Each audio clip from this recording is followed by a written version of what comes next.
Hey, welcome back to Frank's Model Works. I'm Frank.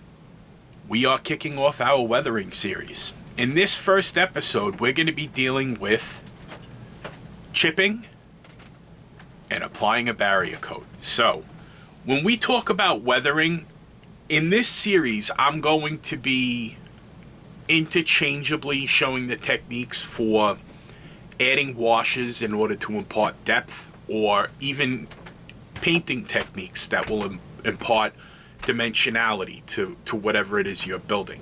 Because the techniques for adding depth and adding weathering are actually overlapping. So that's why they'll both will be included in this. And the model itself that we're going to be building is not necessarily the one in the thumbnail. The one in the thumbnail is this 1970 Ford short bed from Mobius. This was beat up. The car we're going to be using throughout the series is the 1971 Mustang Mach 1 from Revell. That car is going to be built as if it was a car that was rescued off the streets in California, so it doesn't have a lot of rust, but then brought back to an area like New York, where I'm from, restored so that it looks good cosmetically on the body and that the interior is in good shape, but the underneath is a little bit messed up. Some suspension parts have been switched out to remove its street racing roots and stuff like that. But it's driven. It's a car that goes to Cars and Coffee every Sunday, and its owner drives it. So I want to do, that's the story that I want to relay. So follow along. The first part of this episode is going to take place over at the Funny Spot by the spray booth, and let's get started. We're over by the spray booth now, and what I'm about to do is put down a layer of Mr. Surfacer 1000 mahogany. And why am I doing that? Well, a big part of weathering that you have to keep in mind throughout the process is that you're trying to tell a story. Weathering isn't just, I'm making this look old, or I'm adding depth to this.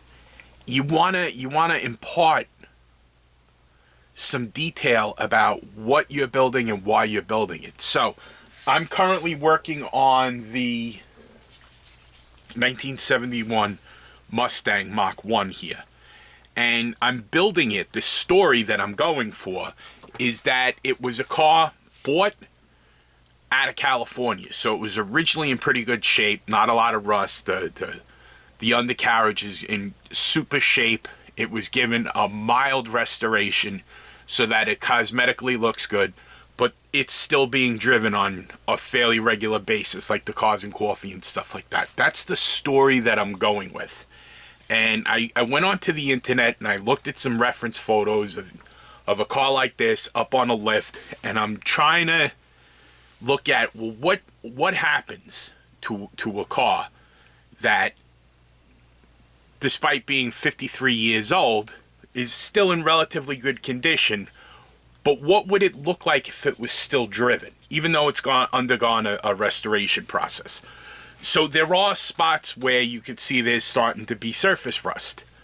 So in order to replicate surface rust on the undercarriage of a car, which is where it's going to happen the most, you're driving on a road, it's dirty. So you need a foundation to build upon. Now I already hit this with splash paint surfacer just to get, the bad plastic out of the way. The reason why I'm going to go with the mahogany is because I want something to chip back to. I'm going to be putting little areas of surface rust on the chassis and undercarriage. I'm even going to include the bottom of the interior, because that's visible through this little window here. So I want a uniform surface. What I'm going to do once I put the mahogany down is I'm going to chip back to it. So I'm going to put the mahogany down first. In order to do that, because Mr. Surfacer is a primer, And it's a 1000 primer. So I've said this before. The Mr. Surface series comes in 3 levels. The lowest build primer level is 1500. A medium build primer level is 1000, which means it has more dense material in it and it builds up more. So I'm going to try to not build up as much, just to impart the color that I'm going to be chipping back to, which will come up later in the series. And then there's the 500 surfacer, which you can thin it and spray it on, but you need a big needle and nozzle on your airbrush. So let's get to doing that now. As with most primers and surfaces, I like to thin to about a 1-to-1 level. I keep looking at it because it looks delicious. It looks like chocolate. It looks like the best, like, chocolate espresso shot ever. I'm just kidding. Alright, so we'll start doing that. And we'll take it from there. I'm going to speed it up because I know you can't see anyway. I can't get the camera in there to show you. There's no room over here. I'm next to a mountain of models that looks like it's going to collapse at any minute. So I'll speed it up and then I'll show you the results. Hold on.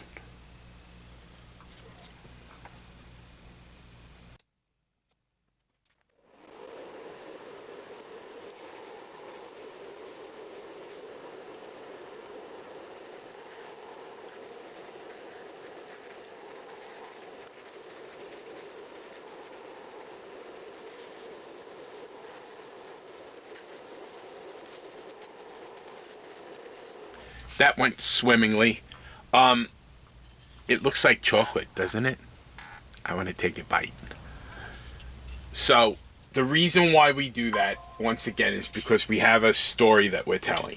And part of that story involves surface rust on the undercarriage. The rest of the car is going to look okay. The rest of the car is going to look like a nicely detailed. I mean, because if you think about it, a lot of people, when they restore a car, they don't pay much attention to the undercarriage until they need to again. So that's what I'm trying to impart. That's the story I'm trying to tell. And I painted the parts in the mahogany surfacer that I believe are gonna see the most wear and tear.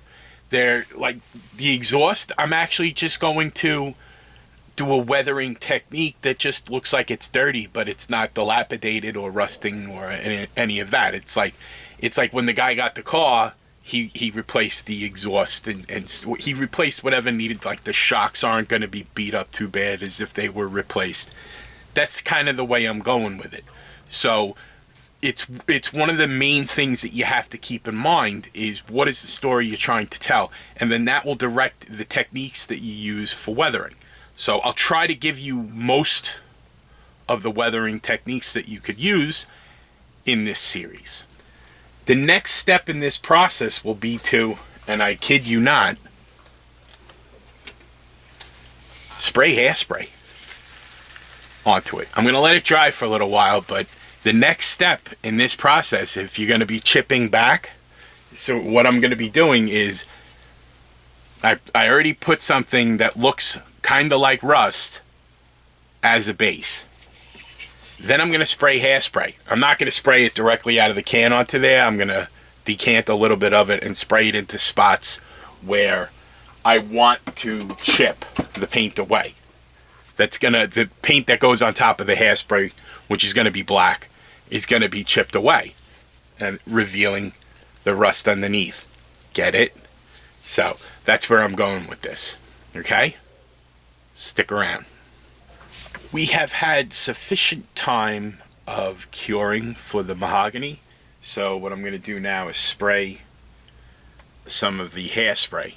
Look at the color of that hairspray.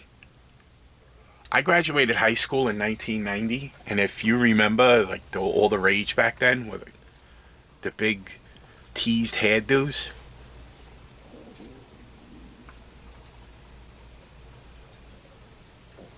Can you imagine what's in our atmosphere? Holy cow. No wonder.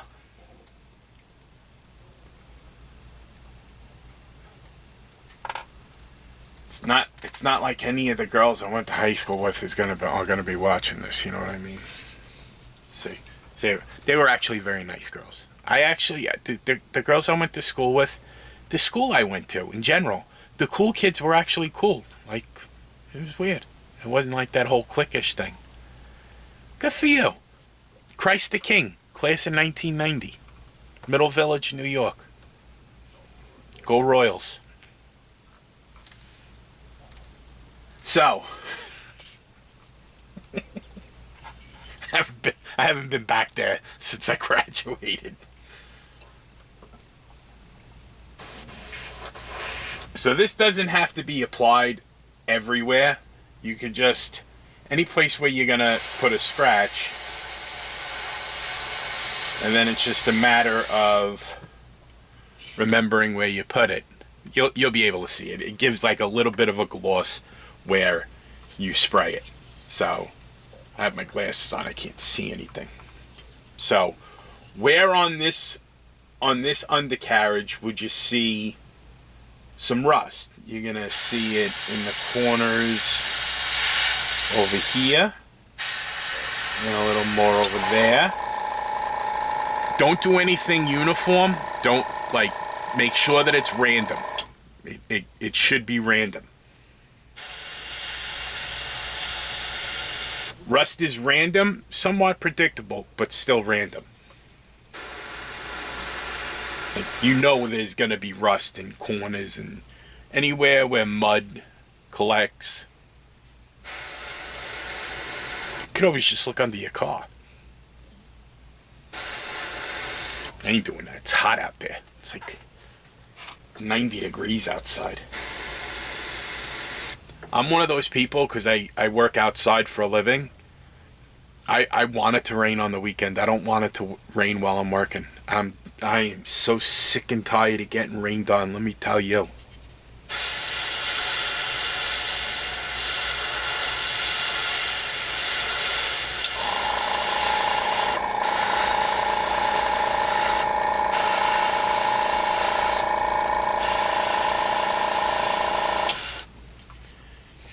So you want to put enough on. You don't want to coat it like really bad, because when you spray the paint on top of it, and when we get to that I'll explain more, you don't want the hairspray to be reactivated too quickly. So if you have a lot on there, you could risk it being reactivated.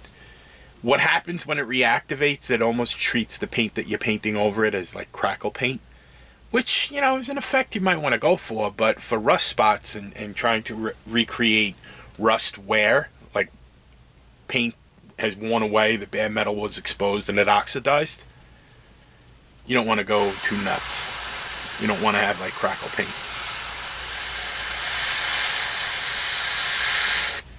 So you're going to see it around the subframe rails.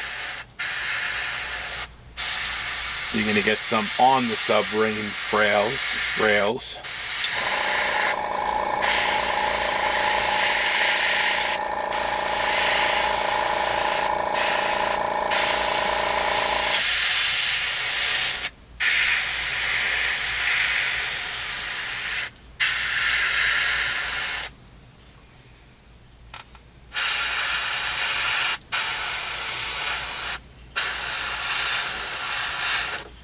That's a good spot right there, because the front tire is going to kick up gravel, it's going to chip the paint, it's going to expose metal, and you're going to have rust. So this is a good spot right here. Get that nice and in there. Get in there.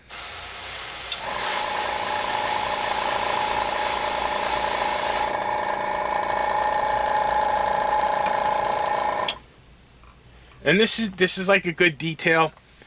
It's one thing to put it on a table and then use mirrors to show the underbody, but this is something, like you could pick it up and talk to somebody and say, oh, look, this is what I did.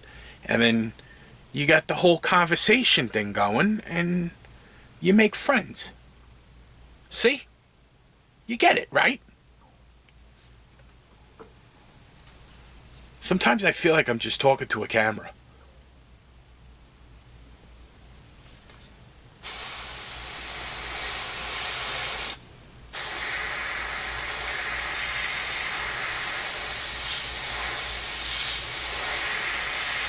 Oh, there's an idea. I'm going to follow where the exhaust goes.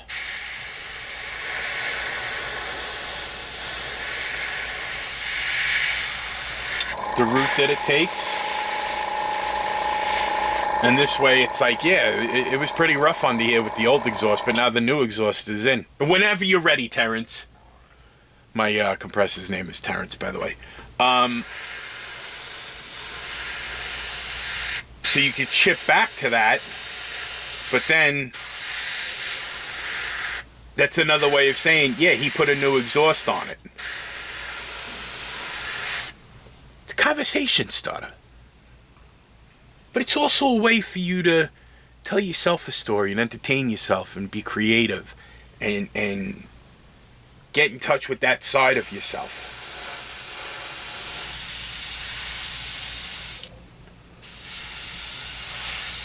I realize a lot of you are here to see what stupidity is going to come out of my mouth next.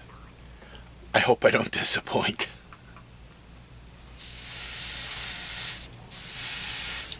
It's better than the other way. It's better to know you're an idiot than not think you're an idiot, but constantly say things that make you look like an idiot. Not me. 100% idiot self-awareness right here. This guy. I mean, I'm smart in some things. But this... For 51 years old, I should be a lot further along in the food chain of the modeling world. To be honest with you. For somebody who's never stopped. But whatever, it's all good. It's all fun. You could put the... You could cover everything that you painted in mahogany with hairspray. It's just don't, when you go to chip, you just don't reactivate it. It'll be fine. It'll all set up and you're going to be putting clear over it anyway. It's a process. We'll get to the process, folks.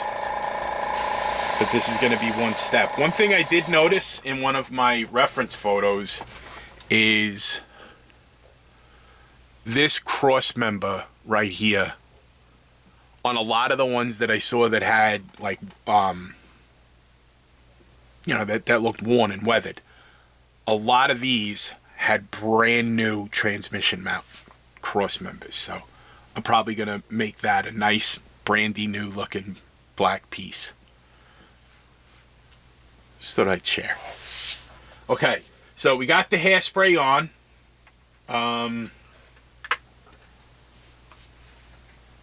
We'll take what's left, which is a considerable amount. That's a lot of hairspray. All right, so cheers. Christ the King Regional High School, Middle Village, New York. Class of 1990. This one's for you. I'm just kidding. Pour it out for the class of 1990. Here we go. Destroying the ozone layer. All right, hold on a second. Okay, so we're up to the part where we're going to cover the parts with paint that we're then going to chip back to expose the brown color, which is representing oxidized metal. For that purpose, I use Tamiya acrylics. In this specific case, I'm going to be painting with XF1 flat black. And I thin it with their X20A thinner. I find the X20A thinner less likely to reactivate the hairspray, which we don't want to do while we're spraying it on, because that could create like a crackling effect, and that's not optimal. I'm probably going to do it on this because I screw everything up, but you just got to be careful, and be careful with your application and your spray discipline. Very light, misting. Don't be in a rush to hose it on like anything else, but especially in this case, because you're gonna you're going to have the unintended consequence of reactivating the hairspray. Looks like something just fell, but I don't see nothing. That's how I lose things. They just fall and that's it. Anything goes in this area over here, under here, it's probably Jimmy Hoffa in there. What, too soon?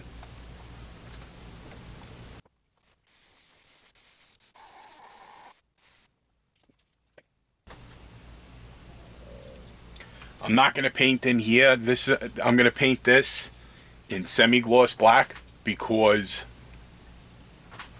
this is an area that probably is taken care of on the kind of model that we're creating. You know, like people who go to Cars and Coffee, they'll keep their engine compartment, if they're going to leave their hood up, they'll keep their engine compartment pretty clean and tidy, the interior and whatnot. And that's what we're going for. But I am going to paint with flat black all in here.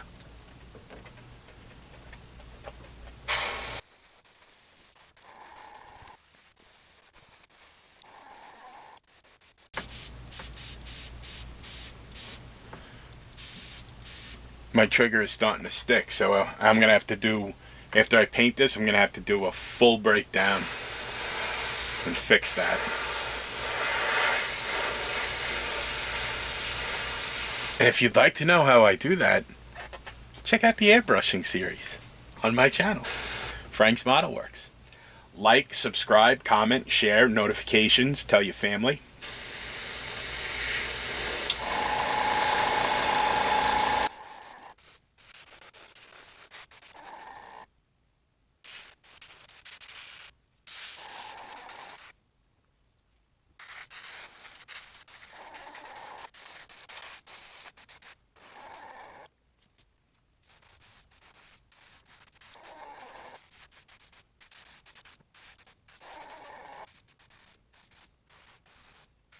While I'm still in the painting stage, before I really start to weather something, on my mufflers and my exhaust pipes, I like to actually paint on some stains. Not stains, but it's like discoloration. So I'm going to try again to get you in here so I could show you me spraying it on. So we'll see how this works, but I ain't expecting much. Hold on. So I have painted these parts. The pipes themselves are splash paints, metallizer, aluminum. The mufflers were painted in dark aluminum. And what I'm going to do is I'm going to come in with a little bit of splash paints metallizer gunmetal and try to impart some shadows and some effects that otherwise can't really be done through the weathering process. It can. It's just this is a nice effect that I like to do. So to get really tight with the airbrush, I'm gonna dump all the pressure out. I'm probably only gonna be at around 5 psi. All right, so let's get out Mr. This is how tight it's gonna be. So I'm not putting out a lot right now. You see that? So this way I can basically spray in some shadows. And this boils down to practicing with the airbrush and getting discipline. So what I'm going to do is I'm going to come into places that would collect dirt. Make sure that you're on camera, Frank. And come in.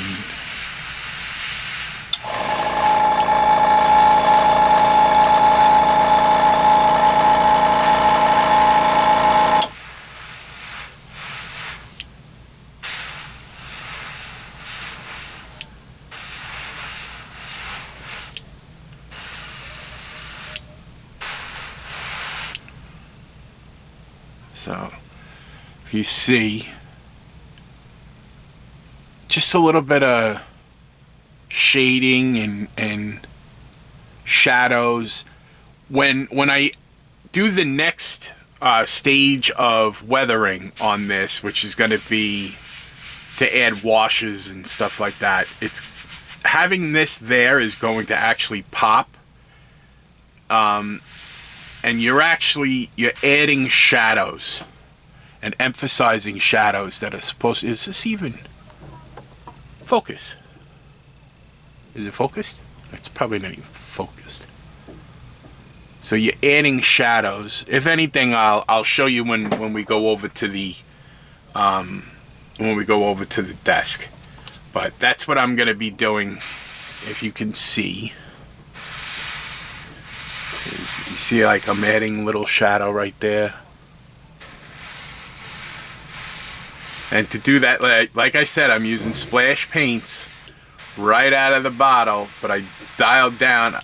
I can tell by feel that my operating pressure is probably below 10 psi. Let me take a look fast. Yeah, I'm at about 7 psi, 5 psi operating pressure.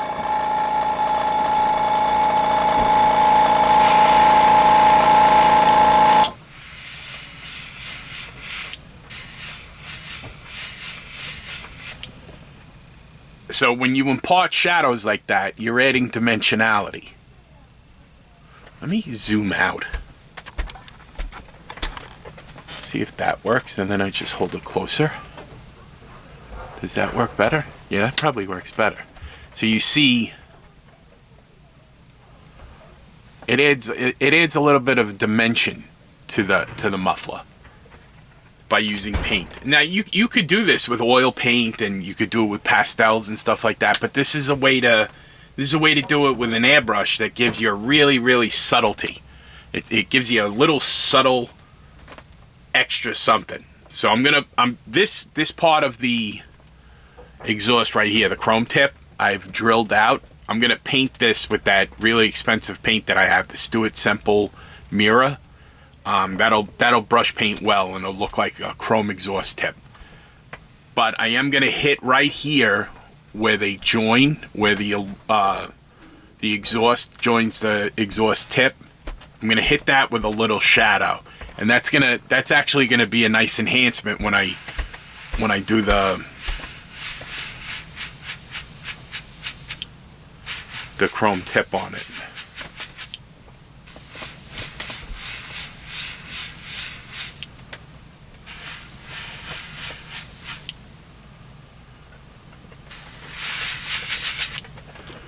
See that? Let's see. Will it focus? Focus. You see what I mean? Like I said, it'll probably be better visible when I get over to the desk and show you under those lights.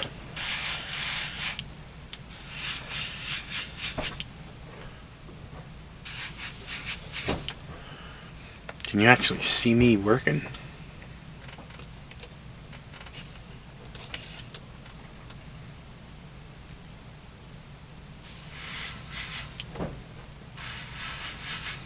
Ideally, I should really have you guys over my left shoulder because I'm right-handed. Whenever you're ready, Terrence. Thank you. Unfortunately, there's stuff over my left shoulder, like a wall of model kits. So that's not possible.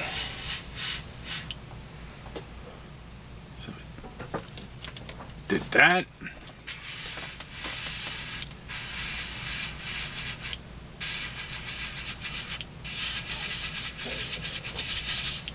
It's just to add a little bit of shadow, which in the end will add dimensionality to the parts.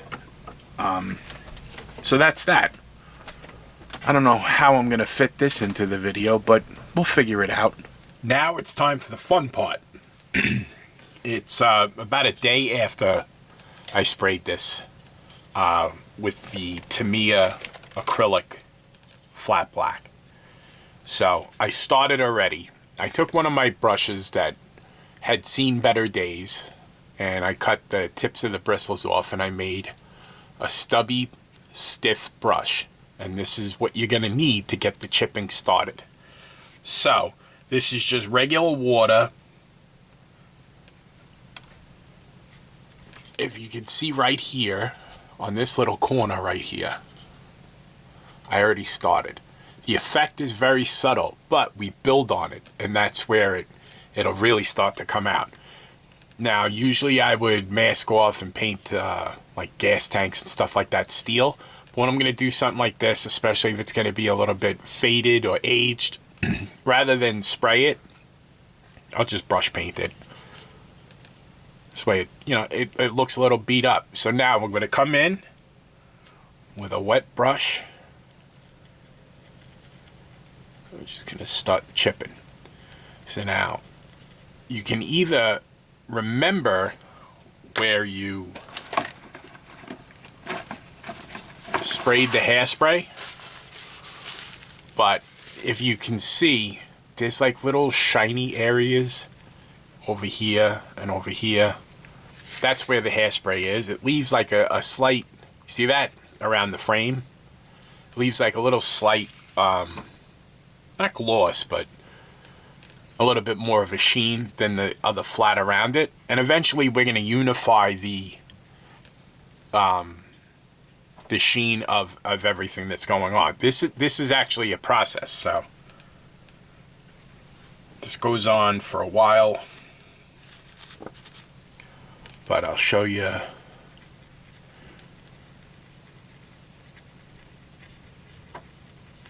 So if you could see, it's starting to chip right there. See it? So leave that alone. That looks good. And it's not going to pop out like giant rust. That comes later. This is just the basis that we're working on.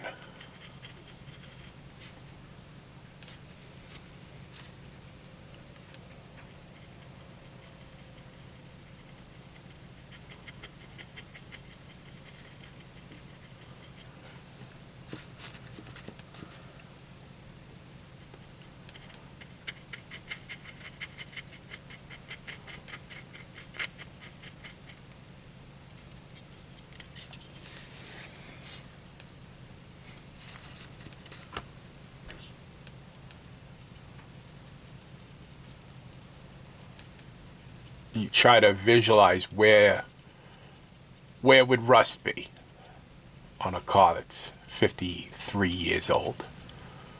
It depends on where it's been, but if it's been around here, it'd be everywhere. There wouldn't be much left of it, but something that's still in relatively good shape, drivable. That's the look we're going for. And you don't have to worry about, well, I left some hairspray unchipped underneath. What's going to happen? The next step in the process is going to basically lock everything in, so you don't have to worry too much. So if you can see that, is the mahogany coming through. Stab at. You can get really fine chips by being really gentle and not as much.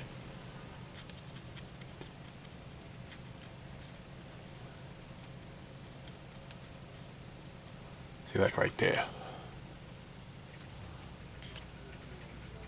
little one right there.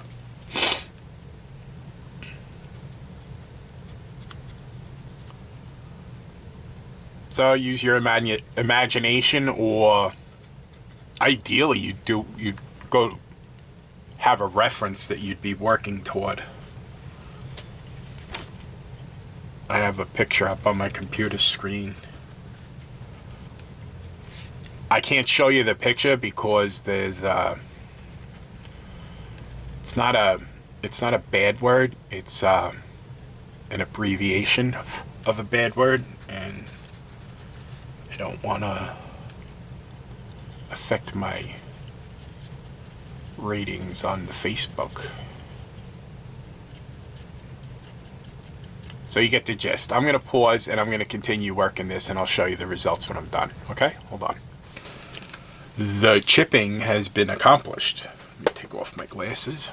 So as you can see, just a couple of spots where, and this is by no means finished. This is just the beginning stages of weathering this to make it look used. I painted, brush painted the gas tank as if it had been replaced.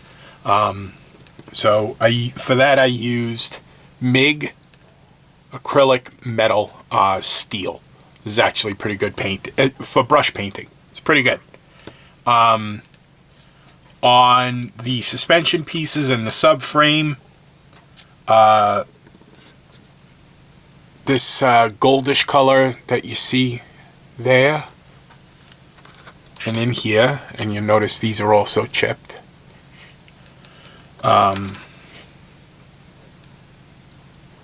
See?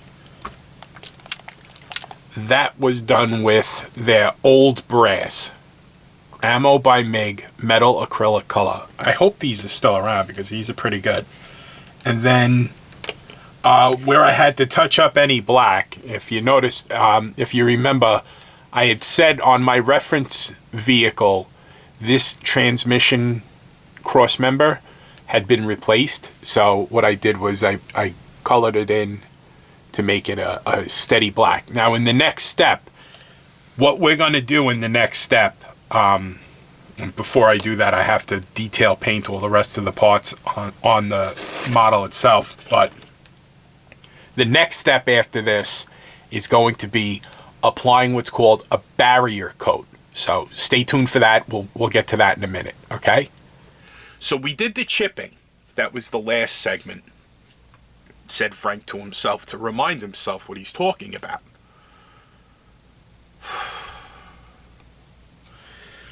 So now what we're going to do is we're going to apply what's called a barrier coat.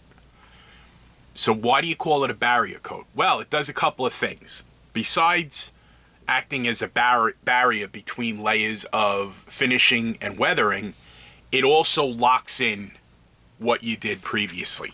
So I want to lock in. Now, if you remember, I used hairspray, Tresemme, a la Michael Rinaldi.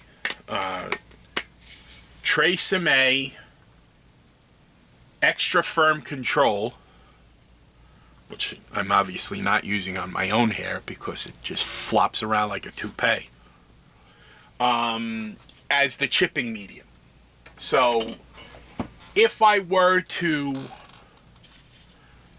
get anything wet on this right now, it could reactivate the hairspray and start to chip everything where the hairspray was. So I want to lock that in, kind of. And the way that I'm going to do that, the material that I use is Alclad ALC Alpha Lima Charlie 600 Aqua Gloss Clear. This product was developed as a top coat for the Alclad metallics, like their chrome series and their aluminum and stuff, like, so that they would be able to be handled better. Although I don't use Alclad metallics, I've found this serves as an outstanding barrier coat for the steps that come after chipping, and which will be in an upcoming video in this series, but it's basically washes, sludge washes, pin washes, which we're going to get into. You got to stay tuned. So Alclad, this is a water-based acrylic top coat that is meant to be airbrushed. Over a wide, it may be a small piece. Maybe you can get away with painting it on with a brush, but I don't think it would work too well. It says right on the bottle, do not shake this stuff. And I've never, like, I'm the type of person, well, I was when I was a kid, don't do that, and I would do it, because, I was a jerk. So, but I've never actually shaken this. I don't know what happens if you do shake it. I think it just basically, like, it gets all bubbly and, you know, becomes impossible to spray. But it's non-toxic. Well, I don't know if it's non-toxic. The fumes aren't very, it's not like solventy like other clears would be. So I apply it out of my airbrush at about 25 psi operating pressure, which I've already set the compressor for. And I put it on in light layers. You got to build them up over very light layers. You can't hose this stuff on, because what'll happen is it'll like gather up in the corners, and it'll leave like a milky white residue like you see inside of here. One of the other things you can use, although I don't know what this is called anymore, if this even exists, or if you have some of this future or whatever it's called now. I don't know if I would trust it. I don't trust it. I just use this at this point. I haven't touched this bottle to actually use it for anything in years. I just keep it around to taunt people. I'm just kidding. I just keep it around because you never know when you got to polish a linoleum floor.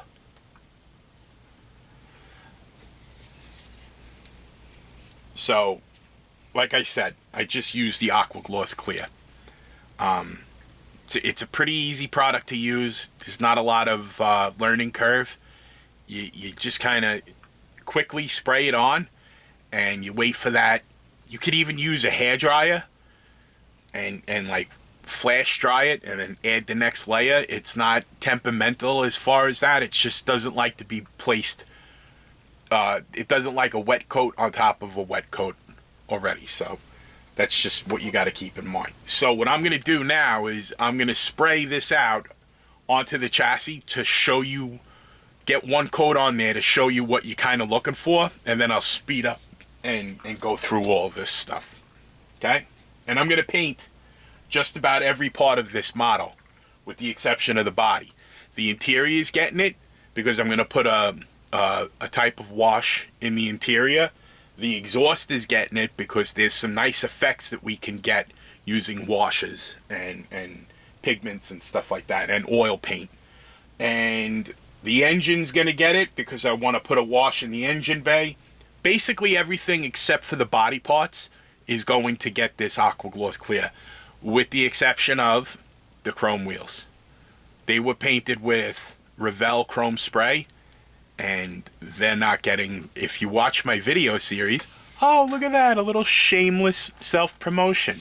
If you watch my video series on chroming your metal parts and using Revell chrome spray, there's several series on it, you'll see why I don't put the Aqua Gloss Clear on there. Alright, so let's get started. I'm going to put my fan on low because this doesn't really go too bad. It doesn't stink that bad, and it's not as bad as other things. I'll put it that way.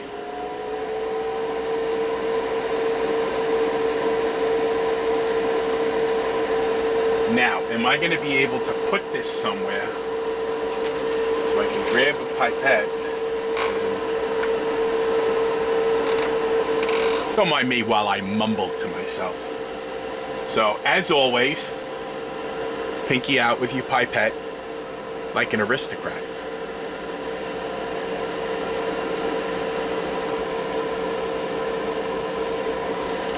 Does not need to be thinned, right from the bottle into the airbrush and out the front.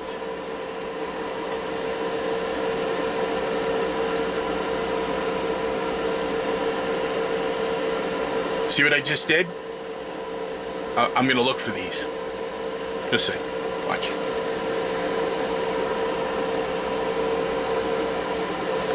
So if you see the slight sheen that's been imparted, see that? it's not going to get much glossier than that. I think I remember seeing not too long ago a person try to do like a high gloss finish with Aqua Gloss Clear, and I guess you could like polish it out. I guess I don't know. I don't think that would be a good idea. I don't know why you would want to do it. But no judgment.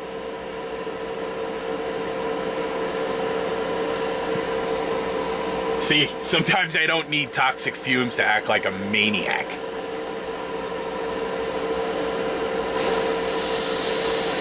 So this is the front suspension. Oh, I should also add that it's not like you're gonna stop in the middle of the video and start building a model. Look at my hair. Jeez. I did detail paint. So you could see like on the little bit of what is that? That alloy, like almost like a Cosmoline alloy that's on some suspension pieces. I picked out bolts and stuff like that. I did some minor assembly, especially on the engine. I did add a few of the decals because when you're weathering, and if you're weathering for wear, even if you're weathering for depth, which this series is going to cover both, it generally goes on top of the finished surface, like the decals that come on an actual full-size air cleaner from the factory are going to get dirt. So we're adding the dirt and the grime. So it's good that the decal be there. This way there isn't a mismatch in the finish between the two.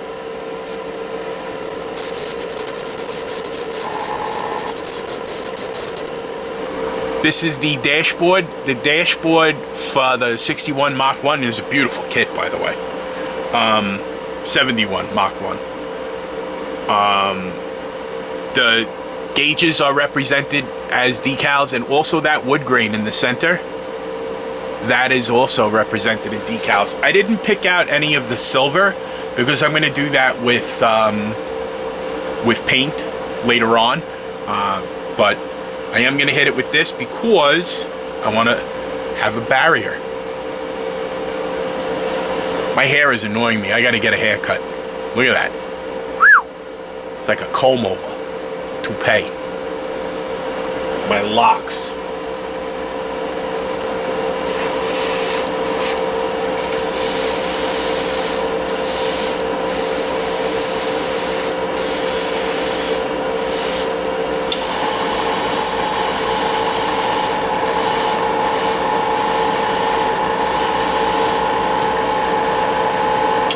This model actually comes with a decal for the VIN number. You see that little silver thing right there? That's the VIN number, a decal for the VIN number. What a world we live in now. Wow.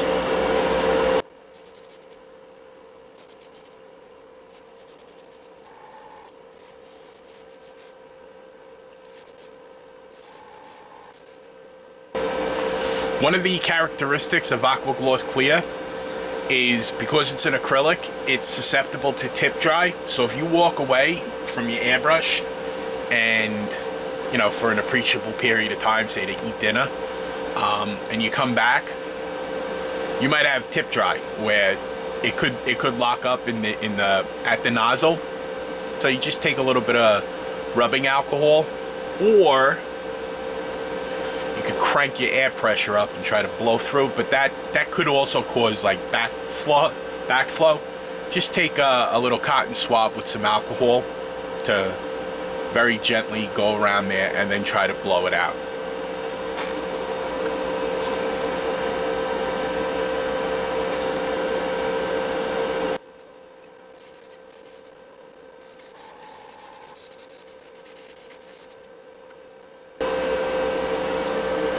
Actually drilled out right there a spot for the door locks to go.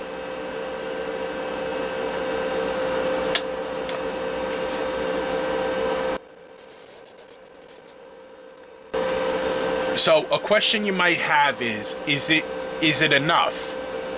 Is it shiny? Yes. Okay, then it's enough. Is it shiny but it has like little pocket recesses of milky clear? Then it's too much. So, just a little rule of thumb. We're creating a barrier because, as you'll see in subsequent episodes in this series, the type of wash that I use is an oil paint wash that's thinned with mineral spirits. So mineral spirits will attack decals, but they're kind of gentle on lacquers. They're not really going to affect it too much. They can dig into acrylic paint, especially like brush on acrylic paint, especially the type that I use to like pick out the bolt heads and stuff on all of these pieces. So that's why I'm putting a barrier coat. Okay, good talk.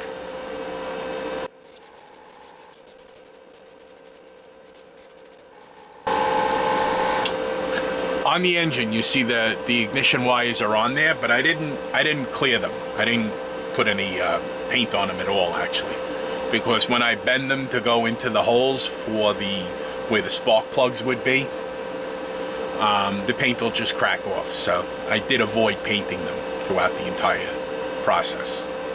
But I wanted to get, because I want like a uniformity of depth in the washes that I'm going to put in the engine bay. That's why I've done as much assembly as possible. So, and you know, we can alter colors and hues and luster later on in the process. So we got plenty of time. We're just laying groundwork right now.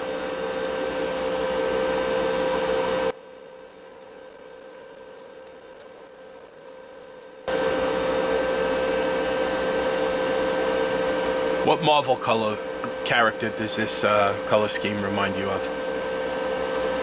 Keep in mind, this is an actual stock 1971 upholstery pattern for a Mustang. But it kind of reminds you of a particular Marvel universe, Marvel comic book character. Put it down below. Bet you we all get the same answer. What the hell was that?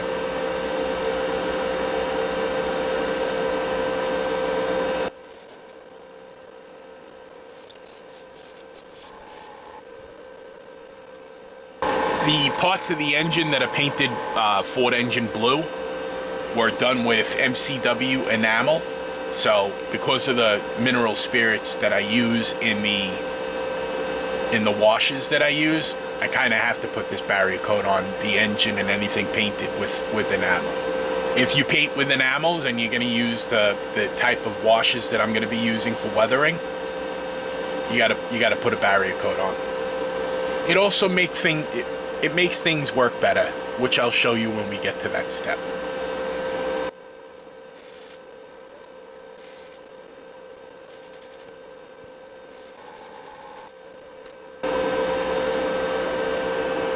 Is the air cleaner with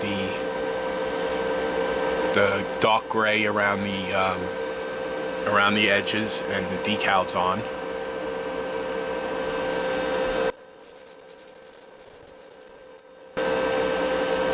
The steering wheel was painted with Tamiya XF64 red brown, and then on top of it X27 or 26.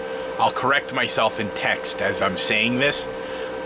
Clear orange, Tamiya clear orange on top of it. It gives it the appearance of like a varnished wood. But after the weathering process, we're going to hit it. It's not going to be so glossy.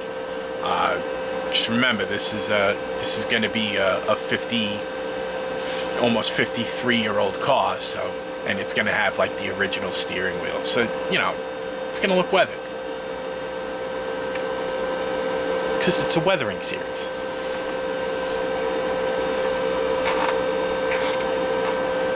Stop mugging for the camera. Spray the thing, stupid. Once you've applied the Aqua Gloss Clear, clean your airbrush.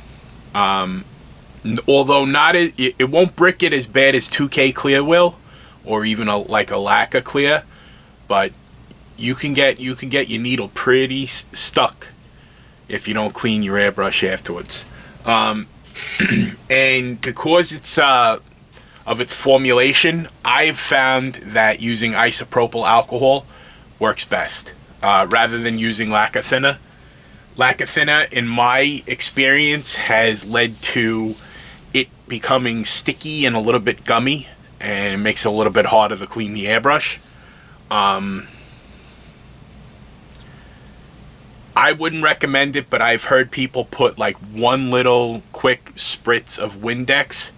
That's not really a good habit to get into with a chrome-plated airbrush, because the ammonia in Windex can wear away the chrome plating. And I mean, it's kind of going to happen anyway to your airbrush, but it'll happen a lot faster if you're putting an ammonia-based product through there. So I would just recommend cleaning it out with isopropyl alcohol, and it'll work just as well. You're asking yourself, where is he? Where I usually film is right there, and the spray booth is back there. I'm in between. Wonders never cease. This is a flattering angle, but not a flattering lighting condition. Anyway, so clean your airbrush afterwards. Give the parts. You can probably handle them within an hour or two, but wait a day before you start applying washes. What I'm going to do is I'm going to clean the airbrush. I'm going to wait the day. I'm going to show you the parts with the Aqua Gloss Clear. We're going to sum up, and then that'll be the end of this episode. So hold on a second. Here are the results of the barrier coat that we placed on with Aqua Gloss Clear.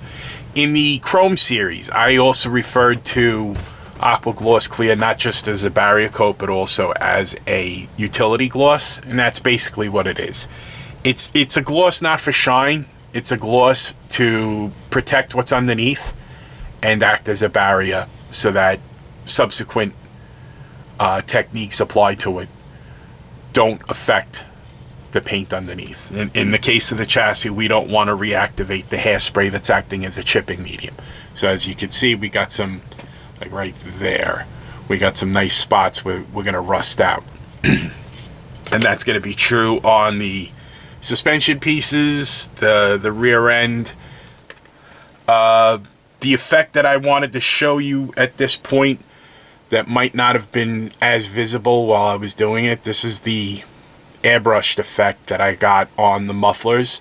You can see the shading in here. That's going to be enhanced with a wash and some more weathering as we go forth. But this is actually not that hard. If you have good trigger control with your airbrush, this is not a difficult effect to achieve. So, and you can also see I did the detail painting up on the bracket over here. So with a wash, that there's going to be depth to that, and it's going to be cool. As far as covering these, once you've added Aqua Gloss Clear, my experience has been that you're limited to either another acrylic, water-based acrylic clear that goes over it, or what I normally do is use the Alclad series enamels. They're enamel clears in various shades. It goes from flat all the way through to gloss, but I rarely use gloss over it. But we will get to that. Let me put you up onto the tripod, and we will sum up. Tripod. One of these days I'm going to learn to speak English. Great. So anyway, this has been the first episode of our weathering series, and in it we learned how to apply a proper and appropriate base that will represent rusted metal. Over that, we applied a chipping medium, notably hairspray, Tresemme Extra Hold to be exact. Then we applied Tamiya acrylic flat black thinned with their X20A thinner over that, because that's one of the easiest paints to chip. Once that was done, we actually chipped it. We put appropriate chips into the chassis to represent the story that we're trying to tell with this model. Then we applied a barrier coat to lock that work that we did in, and to prepare for next steps. The next steps are going to be in the next episode, and they're going to be adding washes. The two different types of washes for depth and washes for wear. So there's a lot we're going to be learning in this series, and hopefully when it's done, you'll not only be able to build a model car that looks like, just exists, because every car has some degree of depth or weathering in it, and you might even get so far as to trash something like that short bed Ford in the thumbnail. So I invite you to stick around and stick with the series. I'll be putting all of my efforts into it. As always, I got Frizzo's back. I appreciate your support. And until we speak again, my friends, take care of yourselves and be well.